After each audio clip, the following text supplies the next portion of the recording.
been on a lonely island in Panama. We try to trust our team as much as possible. It was kind of scary at some parts. It's an unwalked path in a lot of ways. And everybody in our company who uses something from Microsoft gets fired. Give me a shortcut. Give me the exact plan, right? It's like eat the frog. Somebody said like, are you the guy with the Porsche? Would be able to ask the right questions. Work with us. This is valid advice. There's no shortcut. Just start. Start and have patience.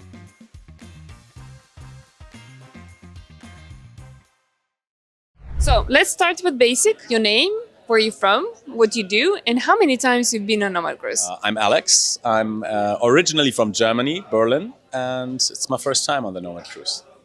Wow, first time. Do you remember the moment when you first time found out about Nomad Cruise and you thought, oh my God, I have to be there as well?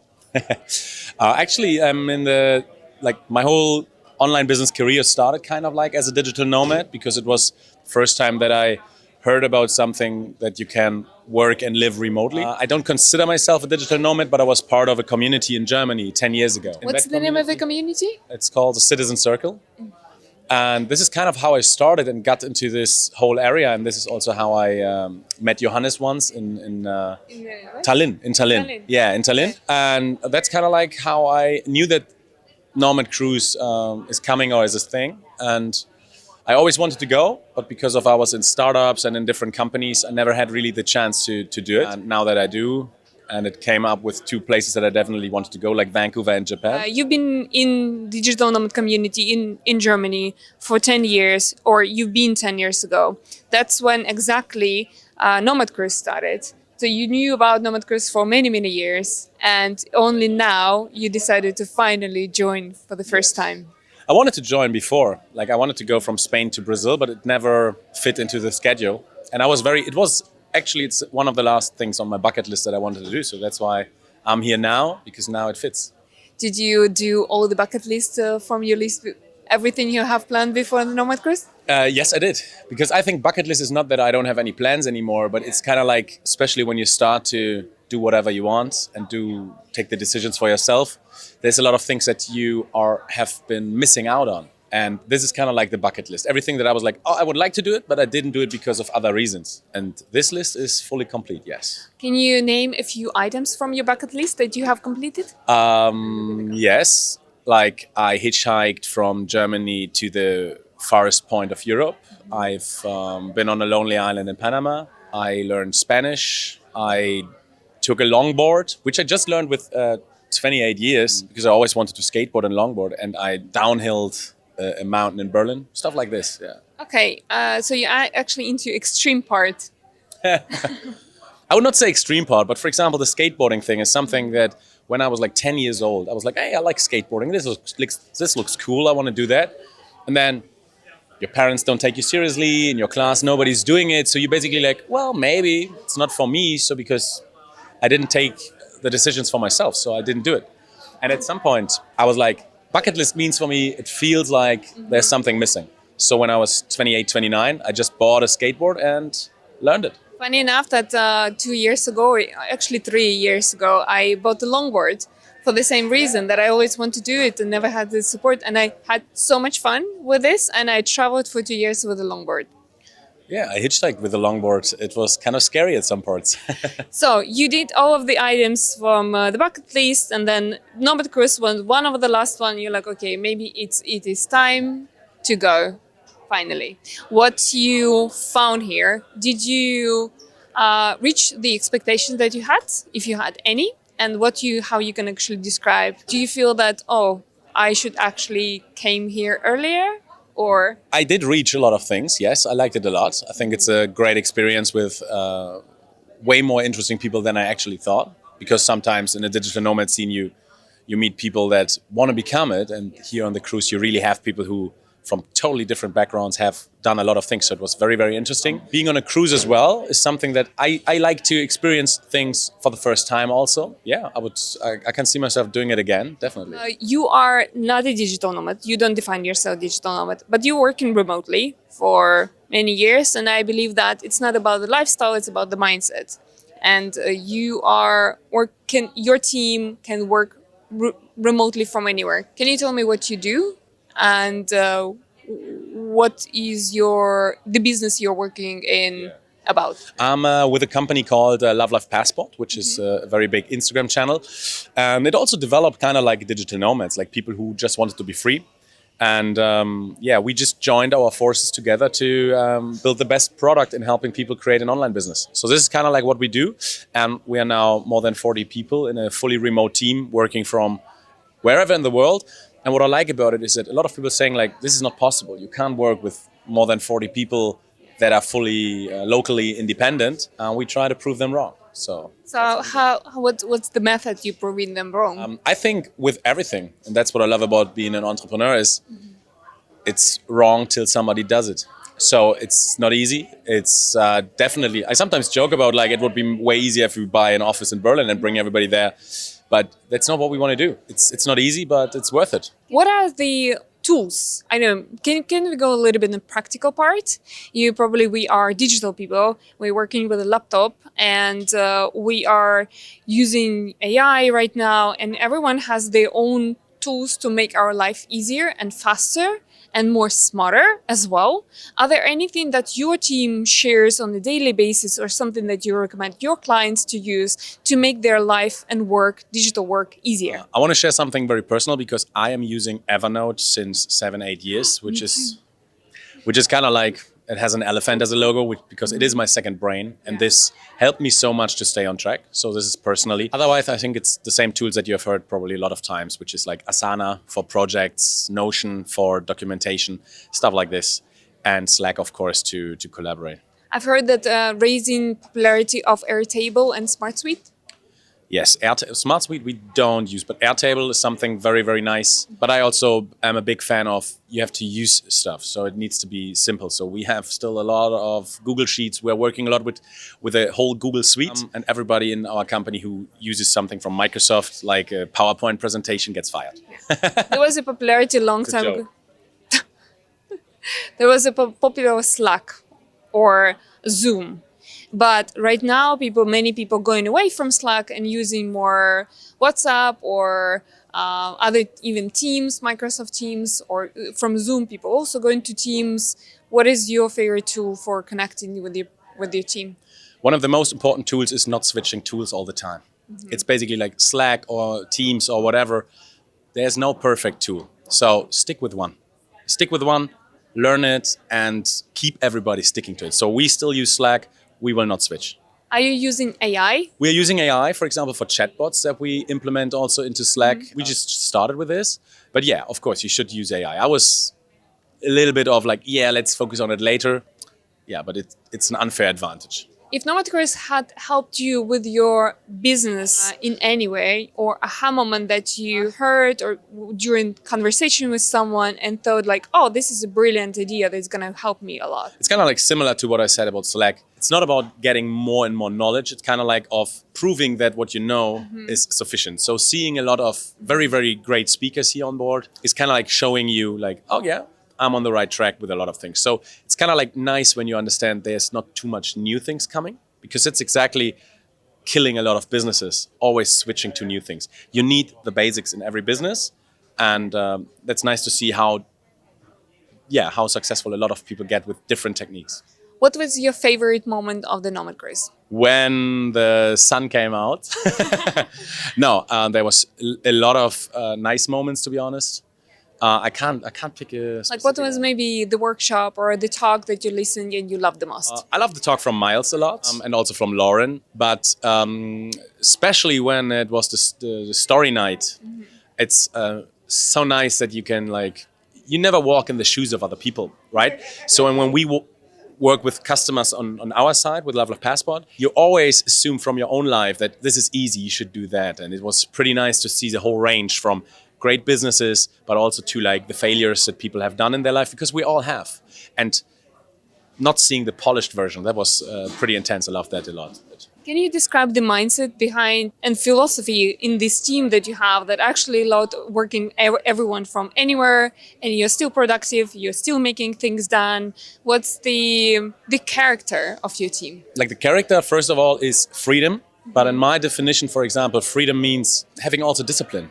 right? So you need to have trust and discipline. And we try to trust our team as much as possible. And I think that internally, everybody wants to perform, do something good, Yes. do something with a purpose. So as long as we as a company, we have, what's very important is we have a very strong culture, or we put a lot of effort in our culture and in our vision. And as long as people understand the vision and are internally motivated for that vision, they are going to try their best. And when you trust them to do their best also, then you will get something out of it. Of course, you have problems in efficiency and productivity at some point. But I think when I remember all the companies that I've been in or in Germany, first thing people do in the morning is getting on a sports website and drink coffee. So I think do that at home, and when you work on the mission. So this is kind of like, I think most people think it's more productive in a different environment. But yeah, you have to build the structures, and that's something that has to be done. It's an unwalked path in a lot of ways. I love that. I've been on your talk. Great talk, by the way. Thank you. I really love the methods and approach that you expressed, and I could relate the way we build the magazine actually, because the magazine can be a Tesla that is hard to execute, but if you are looking at it from different perspective, that things impossible becomes possible. Exactly. Can you talk more about that? What I developed is kind of like, I call it the business blueprint, because business plans are not working in the second that you write the last sentence, right? So it's already bullshit. And business doesn't work like that, because people sometimes just start and do things. And like similar to building the company that we are building right now, being an entrepreneur means like, you try things. And I think it's very important that you have a method. It's kind of like a napkin where you have the most important components on it. It's kind of like a balance. If you want to get more money, you have to get better prices or more people. But maybe you say, hey, I don't need that much money because I want to have a different setup. And this is kind of like made visible on one napkin that you should always take again and check out. Because I think every bottleneck that you find, there is a way to solve it. How to find that bottleneck? We can be sometimes blind, working daily on what we know, and actually be blind to not see the bottleneck. I think we are not blind. I think we procrastinate by doing different things, not by being lazy, but by doing the wrong things. Meaning the first bottleneck everybody has probably is you want to make more revenue, you want to make more money. And when you come to this, exactly what I said, there's only three options. Build different business units, or increase the number of people, or increase the price. And everybody could increase the people or the price, but this is something that you have to be in touch with people. So this is like the most scary thing. The most thing that you can get like, get negative feedback for. Sometimes you need the extra pair of eyes that puts the finger into the wound to show you, because it's not that hard to find it. If they have a 2-minute conversation with me, it's just they are scared. You're always scared about that part that's hard. That's why when you have to study, right, that's when your apartment is the cleanest. Because you are hustling, you are working, but you're not working on the one thing that brings your business closer to more revenue or where you want to go. And I think this is the most important Do you have a solution for that? For procrastinating, I can agree totally with that. That's when I know I need to do one thing, but I would rather work on something else, because it's what I need to work on is actually sometimes can be frustrating. So I'm trying to make something that gives me dopamine and gives me feeling like I'm moving, but maybe I need to focus on different things. Do you have any recipe to overcome that? I think the problem of it is that everybody is exactly looking for these. Give me a shortcut. Give me the exact plan, right? And everybody... No, I'm sorry. I mean, there are shortcuts, because it's like with everything. I would say it's like eat the frog. It's like and I have the same thing. I have sometimes things like, oh my God, maybe you need to fire somebody, or you need to do this. This is the things you put on the side. You want to do the fun things first, but it's just like kind of like discipline in some way. Though I would say the first step is finding what's the next right thing. If you're really sure about that, then you just need the discipline. And to find the discipline, I would say everybody knows the technique of eat the frog. Sometimes it's like, just take 20 minutes and focus on that thing. When you're in it, it will get like, you will see the light at the end of the tunnel. It's not like this, oh, I have no idea how this works, or it's too scary. If you put your focus on it, you will be like, oh my God, this could work. And then you are into a state of flow also. It's basically just starting on it. So it's like, be very clear, what is the next right thing? This is what you can find out with the blueprint. If you know that, then it's basically take the discipline of take time to work on that. And sometimes it really helps to have somebody on the side that keeps you on it, like in everything in the world. Can you talk more about the the philosophy that you talked about? That when you see something big, it's maybe scary, but if you split them up, it becomes more possible. Yeah. You mentioned on the talk, and it was brilliant. I love that. Yeah, the picture I sometimes use is actually like that. Somebody said, like, "Are you the guy with the Porsche?" Because I put a picture of a car on the screen, and I just asked, like, who would be able to fix this car or to build a car like that? And of course, no hand was raised. And the next picture I always show is like, is a car broken into all the little pieces, like a puzzle, right? A puzzle is very hard to do if you don't have the box, right? Everybody would say, I don't know where to start. But if you would have the box, you have an instruction. You'd be like, okay, yeah, I can do it. And some people will take longer. Some people will be faster. But the last picture I always show is I show the Porsche, I show a car without wheels and ask, like, what is the thing that's missing here? And all the hands go up. And that's kind of like what it's all about. Because if you would know that your business or your car is lacking wheels, everybody, even people who have never put a wheel on a car before, would be able to ask the right question. If you're saying, like, well, how do I become a digital nomad? It's a hard question. If you say, like, how do I make more revenue? It's a very deep question. But if you say, like, okay, how do I increase my prices for my coaching business by at least 50%? This is a question I can answer you in 10 minutes. So it's about figuring out if there's wheels missing or if the interior is missing. That's the first step. Because if you break it down into smaller pieces, all the hands went up by saying, like, I know how to put a wheel on that. And that's exactly like 5 minutes before, no hands were up, like, I can't do that. 5 minutes later, I can do it. So it's about breaking it down. And this is sometimes what an experienced person can do. To say you want to make your magazine successful, you know what's needed for that. And now you know which questions to ask. And now you will get the right answers. Can you recommend anything for new entrepreneurs or wannabe entrepreneurs? The best advice from your heart you would give? Work with us. So, no, of course, this is really my recommendation. This is valid advice. I think really, like, my story was like that. I tried to become a digital nomad, and at some point I was like, damn, I failed, because I walked into a path of, like, I have no ideas, I have no solution anymore. So I think one advice is, work with us, go to the Nomad Cruise, because there's so much great content here or out there, but it's about people, and that's what I mean with procrastinating.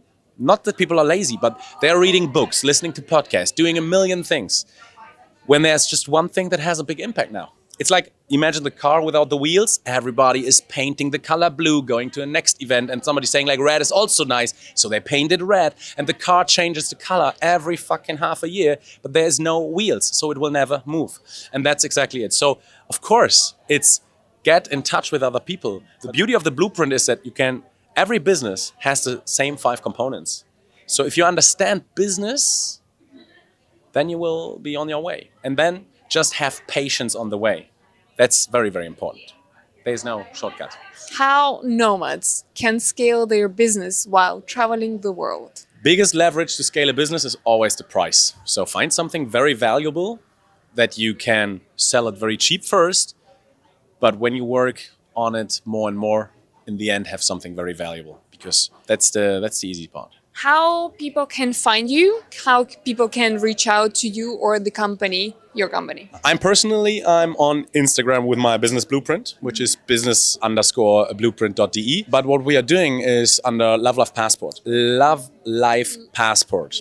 Love Life Passport. Exactly, Love Life Passport. What we are doing is it's a journey of escape and arrive. Mm-hmm. So, and we are doing the whole journey from people who are just unhappy in their jobs to people who make 100K a month or more. And this is the journey I'm talking about. We call it the escape and arrive journey. And that's what we are working on. And we want to have the best product. I always say, I want to have the product that my mother could start and she's going to make it. I cannot tell how long she will need for that, but she's going to make it, because we will not give up on her. So that's what we do. So everybody who wants to have a remote job can apply over lovelifepassport.com, or anybody who's interested in scaling their business can also apply over lovelifepassport.com. Thank you. Are there anything else that you would like to add and I didn't ask you about? I could talk about this for hours. I love that. But it's exactly like this. I think about it like a pyramid. Like on the top is like, oh my God, I would like to live on my own terms. So I need like 100K a year for that. So this is kind of like the top. And you break this down layer by layer. And in the end, you get to these deep questions like, oh, how I increase my click-through rate on my ad or whatever. So it's basically like just start and have patience. Because one thing that's really, really, really important is kind of like that you really enjoy the way. And I know it's kind of hard to say because some people have different situations, but I'm really saying like, it's not a decision of like, oh, now I get a business and I'm successful. It's kind of like I changed my life from the person that I've been before to a person that is an entrepreneur now. And I advise everybody to see yourself as a company, because even if you do this alone, maybe you have 20 roles that every company has. You are HR, you are marketing, you are operations, you are writing the text, you are holding this microphone. You have all these roles. So you have to understand that this is a process that you decide how it went. So you have to make a decision of, yes, I changed my identity from, I was before a person unhappy in a job. And I decide I'm an entrepreneur. And the last advice, sorry if it gets too long now, but other picture that I put on into my presentation is kind of like Elon Musk. Because we only see the people at the end of their journey. And Elon Musk, Google Elon Musk 20 years ago. It's a different person. And that's what I want to advise everybody. You don't have to be Elon Musk today to start. You have to be the Elon Musk that started in his dorm room or whatever, or Mark Zuckerberg. Be that guy that started and stayed on the way. And that's basically everything else will come to you if you ask yourself always the question of, what is now the one next right thing that moves my business forward? If you do this for 20 years, call me and tell me where you got with that. What is one thing that you need to do to make your business forward? So when it comes to bottlenecks, that's why you have a team for, so you can tackle different ones. So our marketing team has bottlenecks now in increasing the quality of leads in the funnels, for example. Our sales team we changed something in the product, so they have to get into that first, right? So every of our teams have bottlenecks. When you are like in the C-level of a company, the CEO is always asking like, how do we get more revenue? And so this is kind of like what it's all about. But that's what I'm saying. It's a process of always moving your resources to the one thing that brings you more resources. So right now, I would say we need more people. We will leave the link where you can reach out to this handsome man and to ask if you can join and become a part of the team. And you'll be able actually to work remotely with a great environment and the mood. And as I understand, your team is just wonderful. Thank you. Yeah, it is. Thank you so much for your time. Thanks for having me. And all the best. Give me a hug. Of course. It's fine.